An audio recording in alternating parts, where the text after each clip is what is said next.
Buenos días. Pues mi nombre es Santiago Aparicio y en nombre de Software Shop, la empresa líder en el mercado latinoamericano, proveedora de soluciones de software especializado técnico-científico, les doy la bienvenida a esta sesión de modelos de series de tiempo estacionarias. Vamos a estudiar algunos conceptos alrededor de la estacionariedad, estudiar resumidamente algunos tipos de modelos de series de tiempo, en específico modelos autorregresivos y de media móvil, y cómo calcularlos a partir de sus funciones de autocorrelación. Vamos a aprender a usar criterios de información para determinar el mejor modelo que podamos utilizar, ver cómo usamos las diferentes tests para determinar estacionariedad y por último comprender el uso de las diferencias y los rezagos de una serie de tiempo. Nos acompaña nuestro monitor. Cualquier duda técnica, pues con él la pueden realizar vía chat. Y bueno, iniciemos. Entonces, en las sesiones anteriores habíamos hablado del concepto de estacionariedad. Recuerden, una serie es estacionaria. Se dice que es estacionaria si sus propiedades estadísticas son estables a lo largo del tiempo. Es decir, la serie fluctúa independientemente del tiempo. Esto se refiere a, ya como conceptualmente hablando, que la media, la varianza y la estructura de covarianza sean estables a lo largo del tiempo. Es decir, que sean constantes. ¿Por qué queremos trabajar con este tipo de series? Porque nos permiten realizar inferencia estadística, nos permite realizar pronósticos y los procedimientos estadísticos que conocemos. Entonces, primero, hablemos de dos conceptos. Uno es el concepto del rezago de una serie y otro de la diferencia.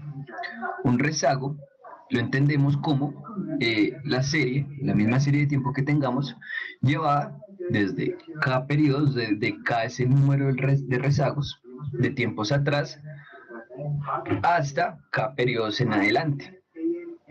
El primer rezago se va a referir al valor de la variable en el periodo anterior. Entonces, estos rezagos nos van a permitir calcular cómo se comporta la serie y si la serie está afectada por sus valores pasados, por sus valores históricos. El siguiente concepto es el de diferencia. La diferencia de una serie es la variación absoluta de la variable de la serie de tiempo de un periodo a otro.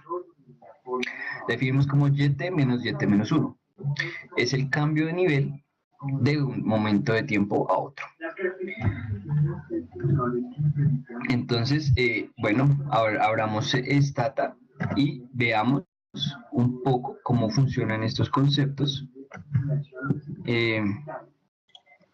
de diferencia y de rezagos.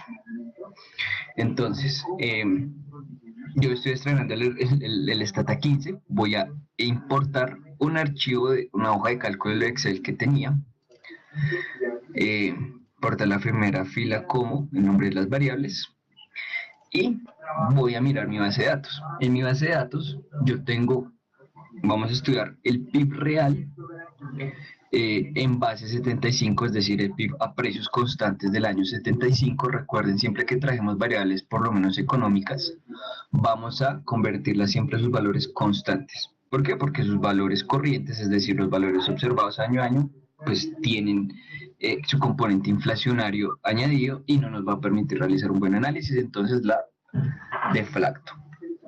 Y tengo la serie desde 1970 hasta 1995. Es una serie de tiempo pequeña, pero es la que vamos a trabajar. Listo. Yo voy a realizar el ejercicio. Pueden ver luego la grabación del webcast y yo al final de la sesión les voy a enviar el material. Listo. Pues ahorita ya para enviar ese material nos podemos demorar el resto de la sesión, entonces esperemos al final. Entonces párenle bolas. Entonces, primero que todo, recuerden, cuando vamos a trabajar series de tiempo, es importante primero definir cuál va a ser la variable que va a capturar el tiempo, la periodicidad que estamos trabajando. ¿Cómo lo realizamos? Comando tsset date. Ese comando es al al correrlo, nos va a decir que la variable de tiempo es date y va de 1970 al 95 con un delta de una unidad, es decir, datos anuales. Esto también lo pueden realizar por estadísticas, en series de tiempo, y en especificaciones y utilidades vamos a especificar la estructura de la serie de tiempo. Y ahí vamos a poder realizar esto. Yo lo hago con comandos porque es más rápido. Listo. Ahora, miremos cómo se está comportando nuestra serie originalmente. Para graficar, comando tsline y. Bueno, y no me va a graficar nada porque la variable es pib real. Bueno, voy a cambiarle el nombre. Pib real 75. Entonces rename pib real 75, que me lo cambie por y, trabajar mucho más fácil. Listo, ahora sí. Grafico mi serie de tiempo del ingreso. Eso está en millones de pesos para Colombia, entre el 70 y el 95. Y vemos que esta serie definitivamente no es estacionaria. ¿Por qué? Porque el PIB como valor en nivel es el acumulado de la producción de bienes y servicios y a lo largo del tiempo va a ir acumulándose, no es estacionario. Tiene una tendencia. Entonces vamos a tener en cuenta eso al momento de realizar nuestros estadísticos. Listo, entonces vamos a calcular el rezago y la diferencia. Para calcular el rezago, primero vamos a generar la variable del rezago. Voy a llamarla LY, que va a ser el lag de Y, el primer rezago. ¿Cómo es el comando? Es L punto. Si yo quisiera hallar el segundo rezago, L2 punto, el tercer rezago, L3 punto, y así sucesivamente vamos a hallar el primero, no es necesario escribir uno. L punto Y. Un valor, un missing value generado, porque miremos nuestra base de datos. Miren que los valores rezagados es la misma serie de tiempo que inicia en el 70, el primer rezago va a ser, pero iniciando en el 71, pero con los valores desde el 70. Esto nos va a permitir hacer regresiones y hallar los modelos. Así funciona el primer rezago. Vamos ahora a generar la diferencia de Y. La primera diferencia, el comando es de punto Y. Nuevamente, si quisiera hallar la segunda diferencia, la aceleración o la tercera diferencia, pues la creo, bueno, ahí se me fue el enter, y creé la segunda diferencia, pero bueno, voy a corregir a la primera diferencia.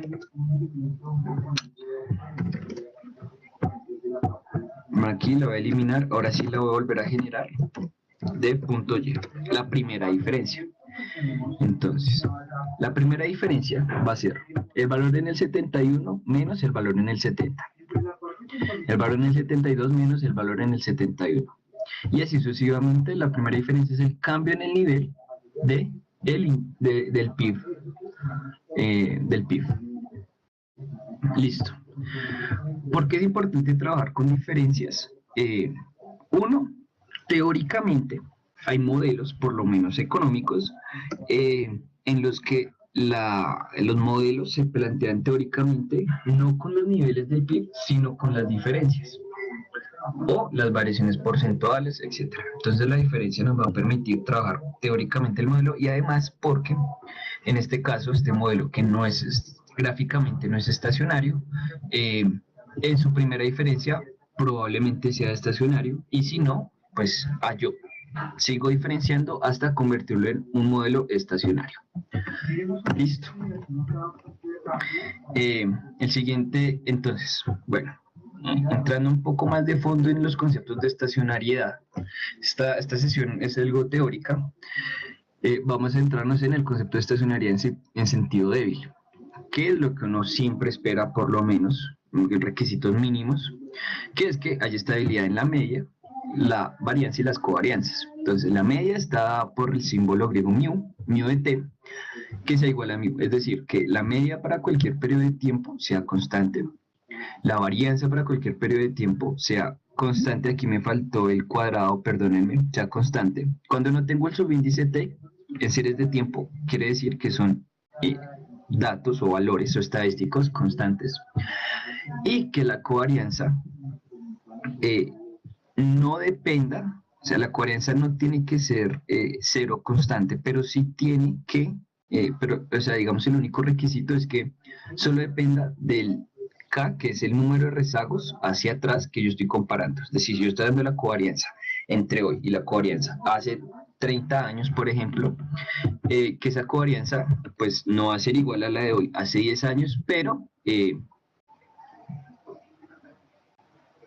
no va a ser igual, no porque haya una variación per se en la serie, sino por el número de rezagos o la amplitud de los rezagos que estoy trabajando.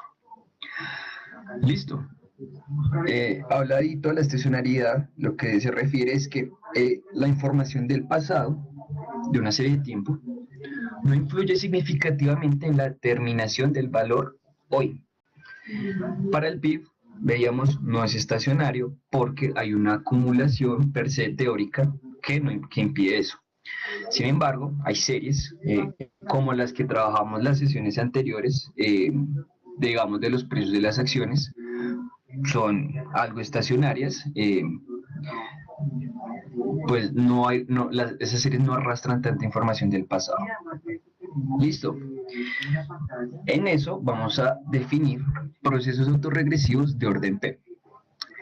¿Qué son procesos autorregresivos de orden P? Bueno, ahí está en la pantalla la explicación como teórica. Lo que se refiere es que una serie de tiempo Y, en este caso el PIB, va a ser una función lineal de un término constante, un término de tendencia, si la serie lleva tendencia, en nuestro caso el PIB se lleva tendencia, y una combinación lineal de los rezagos pasados de la serie, multiplicados por un parámetro phi1, sub 1, phi sub 2, hasta phi sub p, de acuerdo a la cantidad de rezagos hacia atrás de los cuales la serie esté afectada, y un término de perturbación, como en regresión lineal siempre lo tenemos. Este equivaldría al beta de la regresión lineal. Entonces, sobre este parámetro phi vamos a estudiar significancia, estacionalidad y otras cosas. ¿Listo? En específico y en términos simples, vamos a ver los procesos autorregresivos de orden 1, que es cuando la serie de tiempo depende de una constante, un parámetro, y aquí cometí un error grosso. Aquí no es, permítanme, aquí no es ET, sino YT. Aquí no es error, sino YT. Listo. La variable depende solamente de su valor inmediatamente anterior y un término de perturbación. Entonces, para cumplir estacionariedad, estos coeficientes que acompañan a los rezagos deberían cumplir ciertos parámetros para que la serie sea estacionaria. En específico, para un modelo AR1, que el phi sub 1 sea menor a 1, menor estricto. De lo contrario, la serie podría tener raíz unitaria o ser explosiva y no ser estacionaria. Entonces, teóricamente, lo que uno hace es, para verificar en procesos autorregresivos, si esto es menor a 1, hallar la raíz del operador, que son las soluciones del polinomio característico. Esto es algo teórico, no nos vamos a enfocar tanto en eso. La raíz del operador simplemente vamos a saber que se define como 1 sobre este parámetro poblacional, y aquí era phi, aquí no es teta sino phi. Corrigámoslo de una vez. Aquí no es teta sino phi. Listo. Entonces, ¿qué se espera? Que la raíz del operador sea mayor a 1. La raíz es el inverso del coeficiente. Si el coeficiente es menor a 1, 1 sobre el coeficiente va a ser mayor a 1, matemáticamente. Si tenemos que la raíz es mayor a 1, decimos que el proceso es estacionario. Es decir, si esto es menor a 1, si este coeficiente es menor a 1 en valor absoluto, decimos que el proceso es estacionario. Quiere decir que YT va a ser una proporción menor a 1 de su rezago anterior. Sin embargo, si esta raíz es menor a 1, es decir, si este phi sub 1, el coeficiente que acompaña el rezago anterior, es mayor a 1, vamos a decir que tenemos un proceso explosivo. ¿Por qué explosivo? Porque YT, la serie en el periodo en hoy, va a depender de el rezago de la serie multiplicada por un valor mayor a 1. Y cuando es un valor mayor a 1 no vamos a tener una proporción, sino que vamos a tener un crecimiento lineal explosivo. Si es exactamente igual a 1 este coeficiente, vamos a decir que tenemos un proceso que es una caminata aleatoria. Es decir, YT va a ser igual a una constante más su valor pasado, si esto es 1, ¿cierto? Va a ser igual a su valor pasado más una constante más un término de perturbación. Por eso se llama caminata aleatoria. Este término de perturbación va a ser finalmente el que determine cómo va a ir fluctuando la serie. Listo. Eso es si la serie depende fuertemente de sus valores pasados. La serie de tiempo también podría depender de los rezagos del término de perturbación. ¿Cuándo sucede esto? Cuando tengo series que tienen choques que se mantienen a lo largo del tiempo. Entonces, la serie,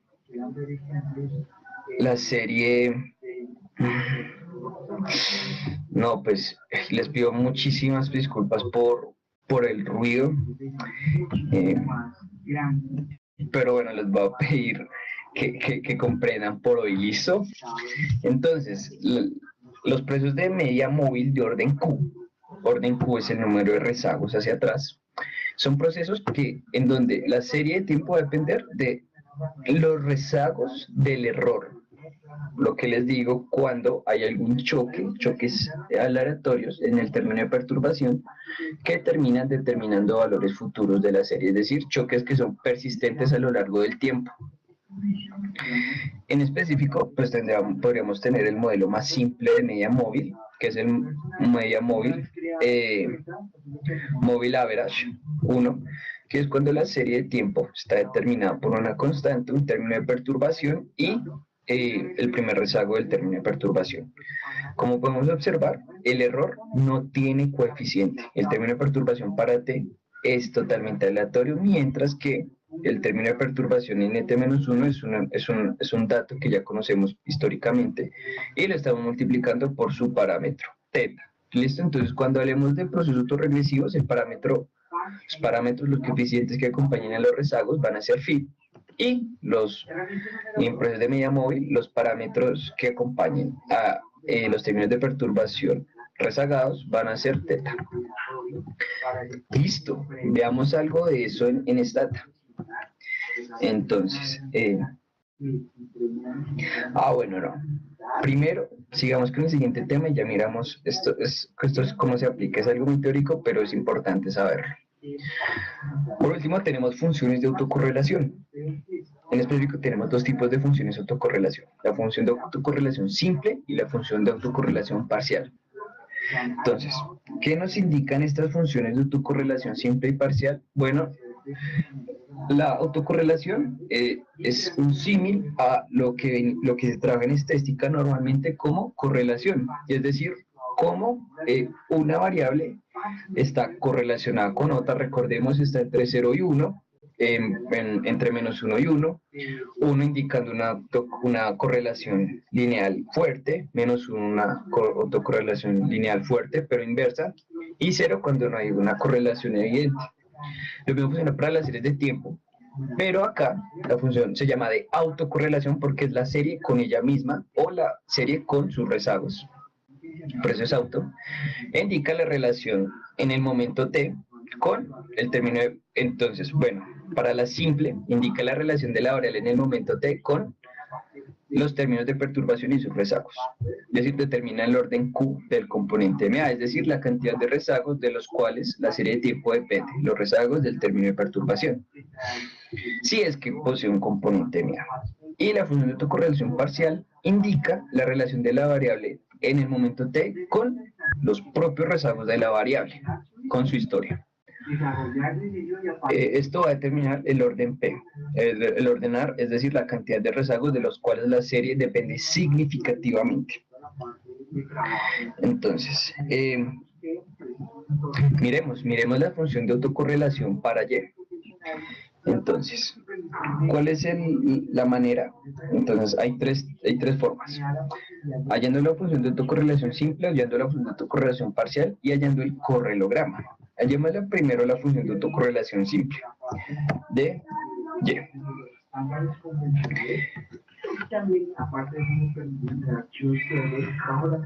Entonces, pongámosle atención a esta función de autocorrelación.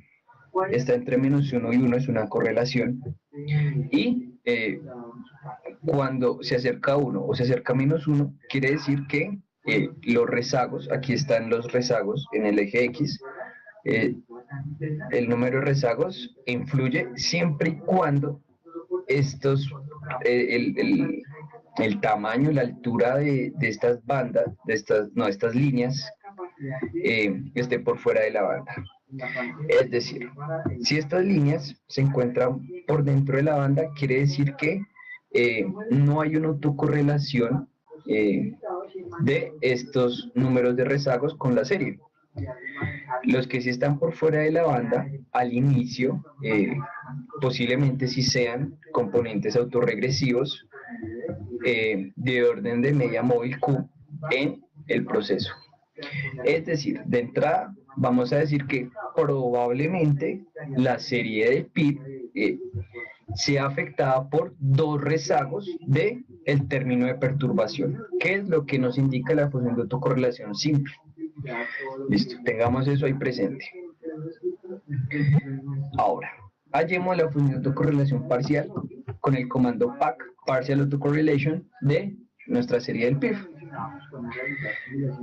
El análisis es igual, ya sea que estas líneas se vayan hacia arriba o hacia abajo, desde que estén por fuera de la banda, quiere decir que esos rezagos son significativos al momento de estimar el tipo de modelo autorregresivo del PIB. A veces suceden este tipo de cosas. Tenemos el quinto, sexto, para el séptimo rezago, tenemos que la línea está por fuera de la banda. Cuando esto sucede, es como digamos, un valor atípico, entonces no lo vamos a tener en cuenta. Podríamos hacer la regresión de la estimación del modelo, diciendo, bueno, de pronto se ha afectado por el primero, el segundo y el séptimo rezago, ¿sí? Tomar en cuenta el tercero, el cuarto, el quinto y el sexto. Pero por lo general eso no van a dar rezagos significativos al momento de estimar el modelo. Entonces nos vamos a centrar con los que sean sucesivos y estén por fuera de la banda al inicio. En este caso, dos rezagos. Es decir, muy probablemente el PIB se comporte como un modelo AR2. ¿Listo? Eso se refiere a los modelos AR y MA. El otro es por medio del correlograma. El correlograma, el comando es corregram y la variable de la que quiero estudiar. Entonces miren, este correlograma nos bota los valores de la función de autocorrelación simple y parcial, un estadístico Q, que bueno, no vamos a ver qué significa, y nos bota las autocorrelaciones. Miren, esta es la autocorrelación simple que habíamos visto en la gráfica, iba decreciendo con dos rezagos significativos y la función de autocorrelación parcial significativo para el séptimo, pero pues solo vamos a tomar los dos primeros. Es decir, nuestro modelo muy probablemente se comporte como un modelo AR2 y MA2. Esto es muy difícil. MA2. Entonces, cuando un modelo tiene tanto componente autorregresivo de orden P como componente de media móvil de orden Q, vamos a decir finalmente que es un modelo ARMA. ARMA, un modelo ARMA, en este caso 2-2. Listo, o sea, se pueden combinar ambos tipos de modelo. Listo. Entonces, miremos qué tipo de modelo es nuestra serie de tiempo. Entonces, ¿cómo lo realizo? Bueno, habíamos dicho que probablemente el orden de correlación, autocorrelación, el orden del modelo autorregresivo AR es 2 y el componente MA también es 2. Entonces, ¿cuál es el comando? El comando siempre será arima y la variable sobre la cual quiero estimar el modelo. Siempre arima. Y a continuación indico el número de rezagos de los cuales depende significativamente, o los que presumimos que depende significativamente. En este caso, 1 y 2. ¿Listo? AR 1, 2, MA 1, 2. Si uno escribiera solo AR2 y solo MA2, me calcularía el modelo, pero solo utilizando los segundos rezagos. O sea, no incluiría los primeros, entonces por eso también ponemos el primer rezago. Damos clic en Enter y simulamos, es una estimación de máxima verosimilitud. Y finalmente bota nuestra tabla de resultados. Como en regresión lineal, nos vamos a fijar en la significancia estadística de los rezagos.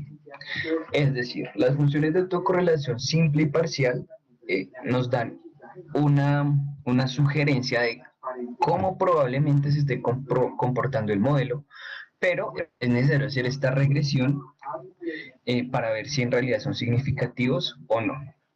Vemos que el primer rezago del componente MA no es significativo. Recuerden, significativos al nivel de significancia que escojamos un 5%, y el segundo rezago tampoco es significativo al 5%, ¿cierto? Es mayor, entonces no es significativo. Entonces, la manera de encontrar el modelo adecuado es ir por ensayo y error. Hagamos un modelo ARIMA de la variable y, pero solo incluyamos el componente AR1, 2 y, dado que estas no son significativas, pues no las incluyamos. Pues podríamos hacer pruebas, podríamos decir, bueno, ¿qué pasa si yo solo tengo AMA1, un rezago sobre el término de perturbación? Vemos que se vuelve que no es significativo, sigue manteniendo esa idea. Entonces finalmente vamos a decir, bueno, el componente MA lo elimino y probablemente el PIB se comporte como un modelo autorregresivo de orden 2. Lo volvemos a calcular y ahora sí es significativo. Significativo es menor al 5%, entonces este pues modelo nos podríamos quedar. Sin embargo, hay una manera de escoger cuál es el mejor modelo, que es por medio de los criterios de información. Los criterios de información permiten evaluar cuál es el mejor modelo, AR, OMA o ARMA, y en general vamos a decir que entre menores sean los valores de estos criterios, mejor se ajusta el modelo. Entonces, los tres criterios de información más importantes son el Akaike, el criterio bayesiano y el criterio Hanna-Quinn. Nosotros solo vamos a trabajar el Akaike y el bayesiano. Igual, el Akaike y el bayesiano y el Hanna-Quinn deben tener resultados similares. ¿Cómo calculo estos criterios de información? Y esa pregunta la respondemos al final, ¿listo? Entonces, ¿cómo calculo los criterios de información? El comando es stat IC. Hice criterios de información y tenemos aquí un cuadro de resultados, observaciones, y tenemos el Akaike y el criterio bayesiano. El número no importa. Lo que importa es que al compararlo con otro modelo que de pronto también sea significativo en sus rezagos, escogeremos el que tenga el menor valor. Entonces, escogémoslo. Entonces, no hay ninguno que sea mejor que el otro. De hecho, a veces, si comparamos con otro modelo, uno podría disminuir y el otro podría aumentar. Entonces, no hay como o por lo menos yo no conozco un criterio que diga que uno es mejor que el otro, sino que más bien hacemos el análisis conjunto. Entonces, hagamos una arima de Y, de nuestro PIB, pero solo con un rezago. Hagamos un AR 1.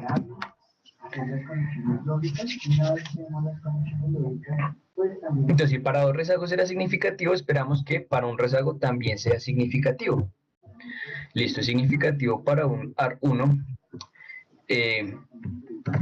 Y calculemos los criterios de información. Entonces, bueno, estos criterios de información, esa pregunta es muy buena. A veces cuando uno compara modelos, o un criterio disminuye, que es lo que queremos, pero otro criterio aumenta. Entonces, ¿en qué nos vamos a basar para escoger el criterio y el modelo? Nos vamos a ir a la teoría. Si estamos estudiando el PIB y tenemos un modelo teórico sobre el PIB y decimos que el PIB en nuestro modelo teórico se ajusta mejor cuando estamos viendo dos rezagos hacia atrás, pues vamos a decir, bueno, entonces voy a escoger ese modelo, incluso cuando un criterio de información no sea menor en uno que en otro. ¿Listo? O sea, estos criterios de información no son la regla específica, pues que tengan que ser los más pequeños. Incluso, miremos estos dos ejemplos. Para el modelo AR2, el criterio de información 567 y 572. Para un AR1, 615 y 619. Ambos aumentaron. Entonces, el modelo que mejor se ajustaría es un AR1, es un AR2, perdón, un AR2, dado que tiene los menores criterios de información. Pero si yo teóricamente y como investigador, mi objetivo es estudiar solo un rezago, pues a pesar de que los criterios de información no sean menores, podría escoger este modelo. Listo, no es una regla en específica, solo que pues estos criterios nos dicen que el modelo se ajusta mejor entre menores sean. ¿Listo? No significa que el otro esté mal. Eso es lo que quiero que entendamos. ¿Listo? Pero hoy sí vamos a trabajar con el modelo con los menores criterios de información. Y vemos que nuestro PIB es un AR2. Por lo menos de lo que estimamos, tenemos que el PIB es un AR2. Es decir, depende de los rezagos hacia atrás significativamente. Listo. ¿Cuál es el problema con el PIB? Que este PIB es estacionario. No es estacionario, perdón. Esta serie de tiempo no es estacionaria. Y a pesar de que uno puede calcular los componentes AR y MA para verificar cómo se comporta la serie, qué tanto depende de la historia, lo ideal es trabajar la serie y convertirla en una serie estacionaria. ¿Cómo la convierto en una serie estacionaria? Bueno, primero tengo que hacer test que verifiquen si la serie es estacionaria o no. ¿Cómo realizo estos contrastes? Pues por medio de pruebas de hipótesis, y se van a llamar en general contrastes de raíz unitaria o contrastes de estacionariedad. Primero, los contrastes de raíz unitaria, ¿en qué se basan? La hipótesis nula es que hay presencia de raíz unitaria, y cuando hay presencia de raíz unitaria la serie no es estacionaria, ¿cierto? Porque el valor de nuestro operador, nuestra raíz del operador, es o una caminata aleatoria o un proceso explosivo. Es decir, hay presencia de raíz unitaria y no es estacionaria, contra la hipótesis alterna de que no hay raíz unitaria. Y si no hay raíz unitaria es porque el proceso es estacionario, es decir, la raíz del operador es mayor a 1. Y esa es nuestra condición de estacionariedad. ¿Cuáles son los test más usados? Está el test de Durbin-Watson, test de Phillips-Perron y test de Dickey-Fuller. ¿Listo? Estos son los mismos test que uno trabaja, pues, bueno, no los mismos, pero sí son similares a los que uno trabaja en corte transversal, pero estos son test ampliados. Uno los puede ampliar incluso cuando los modelos tienen tendencia, cuando hay ruptura estructural, etc. Hoy no vamos a asumir nada de eso, incluso viendo la gráfica del PIB, vemos que no hay una ruptura estructural evidente, ¿cierto? Una ruptura estructural sería un bajón de nivel que cambie la pendiente, etcétera. Entonces, bueno, no vamos a asumir ruptura estructural. Y también están los test de estacionariedad, como el KPS. Ese es uno de los más usados, donde la hipótesis es contraria. La hipótesis nula es que no hay presencia de raíz unitaria, es decir, que la serie es estacionaria, contra la alternativa de que hay raíz unitaria y que la serie no es estacionaria. ¿Listo? Entonces, como vamos a probar con estos test si nuestra serie es estacionaria o no. Ya de entrada sabemos que no, pero igual los vamos a calcular para aprender a leerlos. Vamos a calcular dos. Bueno, los tres. Dickey-Fuller, Phillips-Perron y KPSS. El Dickey-Fuller, el comando es de Fuller, la variable, y este es de raíz unitaria. Tiene unos valores críticos que se presentan, valor crítico al 1%, al 5% y al 10%, y tiene un estadístico. Un estadístico Z. Entonces, ¿cómo se lee este test? Este test de Dickey-Fuller y también el test siguiente, el de Phillips-Perron, son test de cola izquierda. Quiere decir, si yo comparo el estadístico con el valor crítico, como es de cola izquierda, si el estadístico es menor que los valores críticos, entonces rechazo la hipótesis nula de raíz unitaria, es decir, la serie es estacionaria. En este caso, como el estadístico T es mayor que los valores críticos, no entra en la zona de rechazo, es decir, no rechazo que la serie tenga raíz unitaria.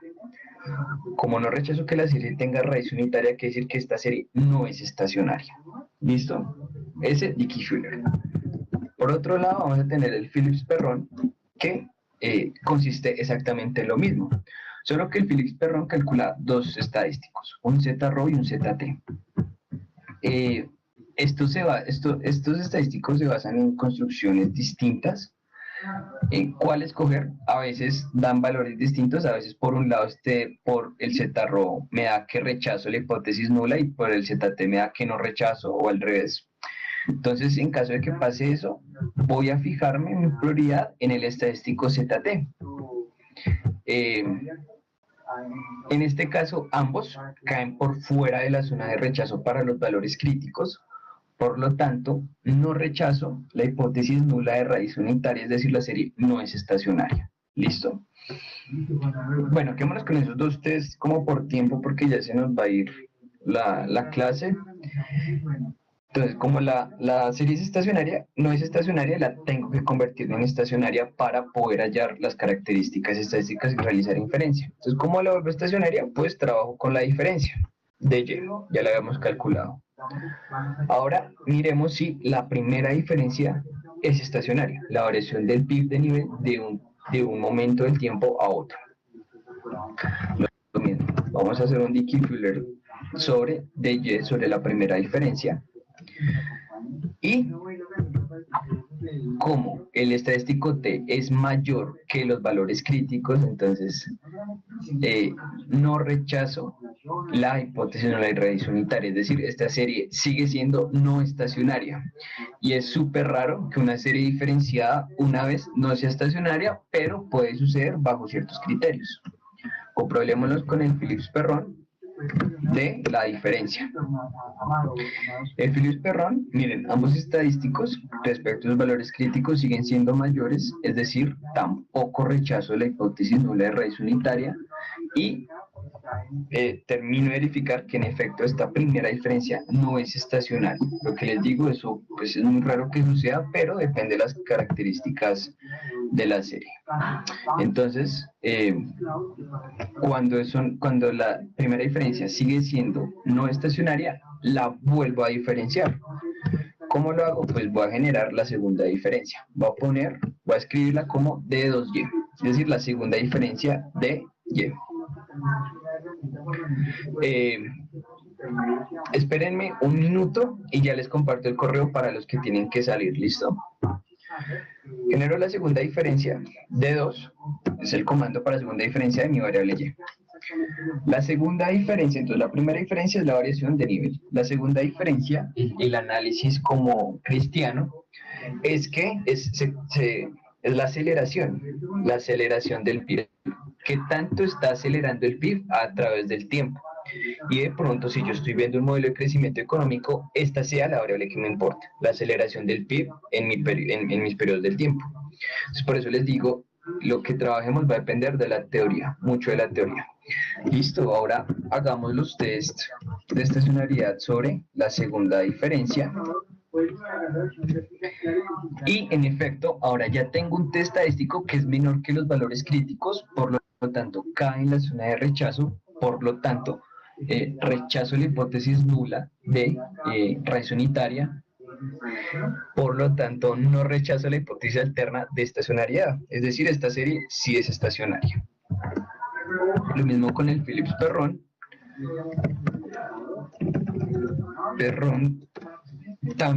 También obtengo estadísticos hacia la izquierda y ya tengo una serie estacionaria. Listo. Grafiquémosla para ver cómo se comporta gráficamente. Esperamos estabilidad en la media 0, una varianza en ciertas bandas y de una. Gráficamente decimos la serie estacionaria y por medio de los test también la calculamos. ¿Listo?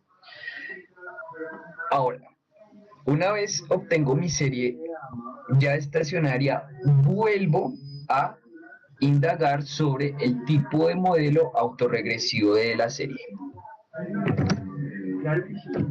Actos Y para ver la función de autocorrelación simple del orden Q. Ninguno cae por fuera de la banda, probablemente no tenga un componente autorregresivo de media móvil. Miremos la función de autocorrelación parcial. Y esta tampoco tiene una autocorrelación con sus rezagos, la segunda diferencia, una correlación clara. Se recuerden que tiene que estar por fuera de las bandas. Sin embargo, pues analicémoslo con un modelo ARIMA. 1, 0, 1. 1 porque voy a trabajar de pronto con un componente AR y 1 al componente MA. Ya les digo este 0 a qué se refiere. Calculo el modelo y en efecto, por lo menos el componente MA no es para nada significativo y el componente AR probablemente sí sea significativo.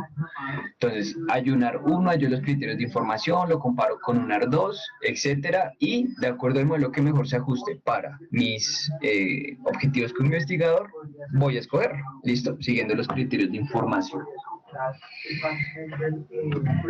Eso sería todo.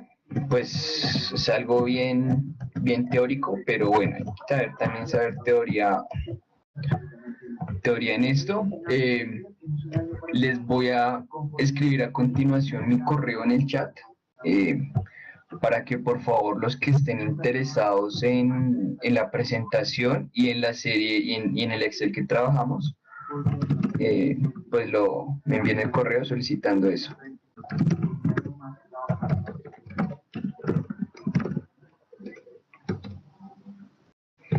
Listo, tienen mi correo, me escriben porfa los que estén interesados.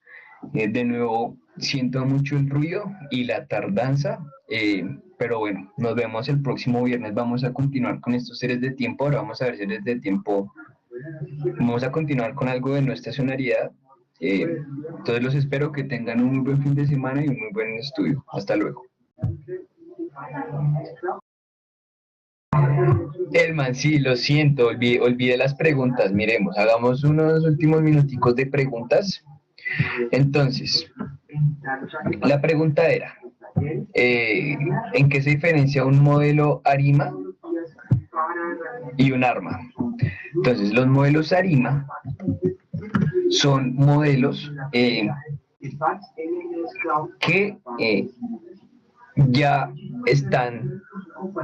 A ver, ¿cómo lo explico? Tenemos un modelo ARMA, ¿cierto? En caso de que tengamos un modelo ARMA, ya sea porque el componente MA es 0, el componente AR es 0, pues depende del tipo de modelo que tenga, pero puede que mi serie no sea estacionaria, lo que vamos al comienzo. Veamos que el PIB es un modelo AR2, pero no era estacionario.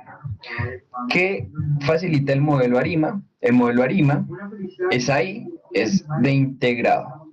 Es decir, si yo no tengo un modelo integrado, por ejemplo el PIB, al realizar el modelo ARIMA tiene 3 componentes. El primero es el componente AR, el segundo el componente I y el tercero el componente MA.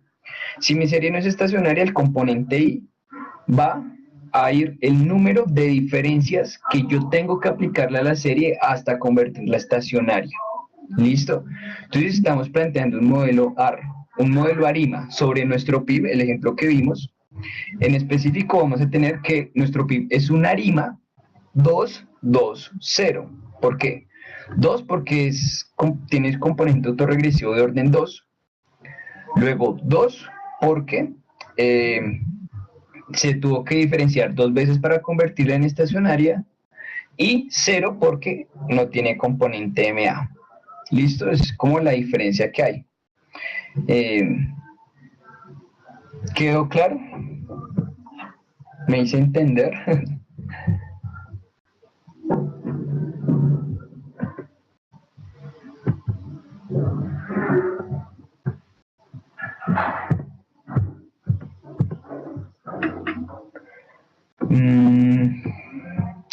Bueno, sí, dale.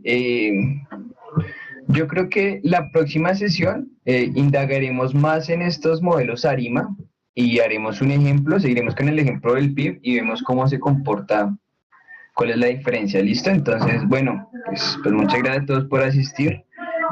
La otra clase veremos esa pregunta más práctica.